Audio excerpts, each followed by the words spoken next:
बिस्मिल्लाहिर्रहमानिर्रहीम अस्सलाम वालेकुम। Welcome to my channel. जिस दिन कुछ समझ ना आ रहा हो कि घर में आज क्या बनाना है, तो बच्चों से पूछें, वो कहते हैं अपनी पसंद का कुछ बना लें, और कुछ पता ना चल रहा हो तो मैं तो आलू गोश्त ही बनाती हूँ। तो क्या आप भी ऐसा करते हैं? मुझे कमेंट्स में ज़रूर आप बताइएगा। तो मज़ेदार सी इस आलू गोश्त की रेसिपी को आपने पूरा वॉच करना है, और रेसिपी अच्छी लगे तो लाइक भी ज़रूर करना है। तो चलें जी, बिस्मिल्लाह करते हैं। इसको शुरू करने से पहले हाफ़ कप लिया है कुकिंग ऑयल का, इसमें कुछ खड़े मसाले जाएंगे, प्रेशर में इसको बनाएंगे।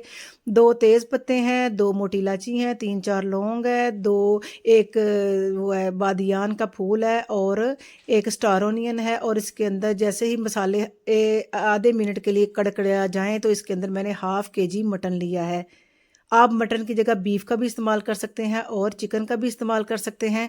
तो इसको अच्छा से हमने इसके अंदर ऑयल के अंदर फ्राई करना है, ताकि इसका कलर जो है अच्छा सा चेंज हो जाए, और इसकी अच्छी सी स्मेल आनी शुरू हो जाए। यानी कि ये देखिए, अच्छा सा इसका कलर भी चेंज हो गया है, और अच्छे से 3 से 4 मिनट मैंने इसकी भुनाई कर ली है। तो बस इतना ही हम इसको पकाएंगे।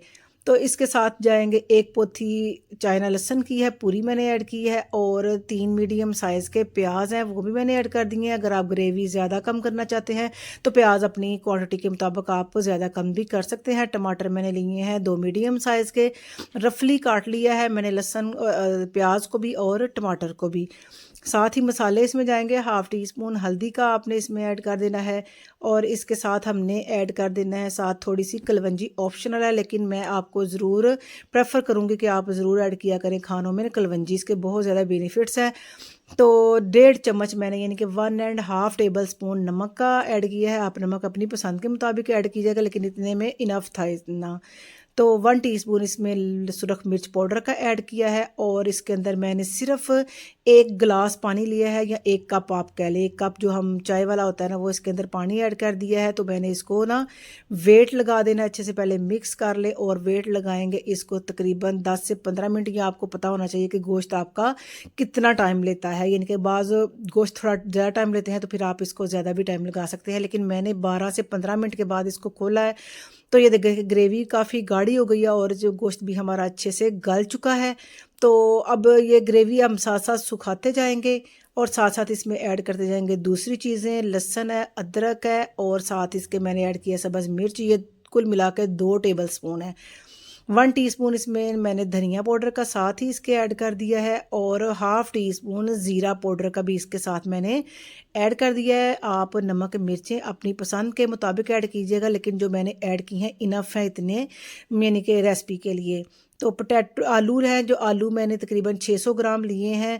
तो ये थोड़े आलू गोश्त में आलू जो मोटे हैं फिर वो अच्छे लगते हैं। अगर अदरवाइज़ आप छोटे डालना चाहते हैं तो फिर भी कोई इशू नहीं। तो उसको अच्छे से मिक्स करें, ताकि मसाले वेल कंबाइन हो जाएं, और अच्छा सा फ्लेवर हर चीज़ के अंदर मिक्स हो जाए।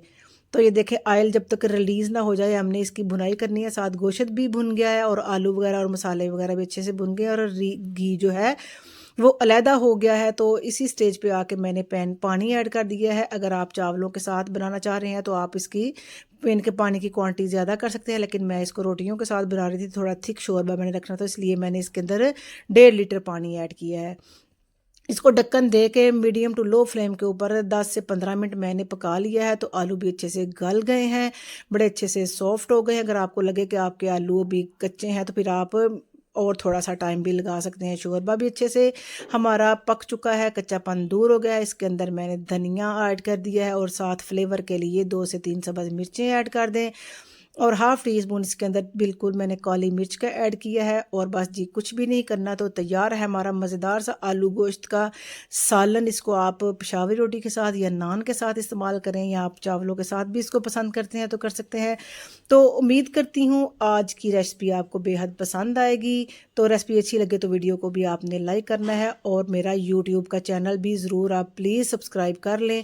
और मेरी 1 साल से मैं वीडियो जो लगा रही हूँ, तमाम वीडियोज़ को आपने बगैर स्किप किए देखना है। तो ये मुझे आपकी हेल्प की ज़रूरत है। तो उम्मीद करती हूँ कि आप सब्सक्राइब भी करेंगे, और मेरी वीडियोज़ को वॉच भी ज़रूर करेंगे। तो इंशाल्लाह मिलते हैं एक नई रेसिपी के साथ। तो इसका ग्रेवी चेक करें, इसकी लुक चेक करें, देखने में इतना मज़े का लग रहा है, तो खाने में कितना मज़े का होगा, यकीन जाने बेहद मज़े का था।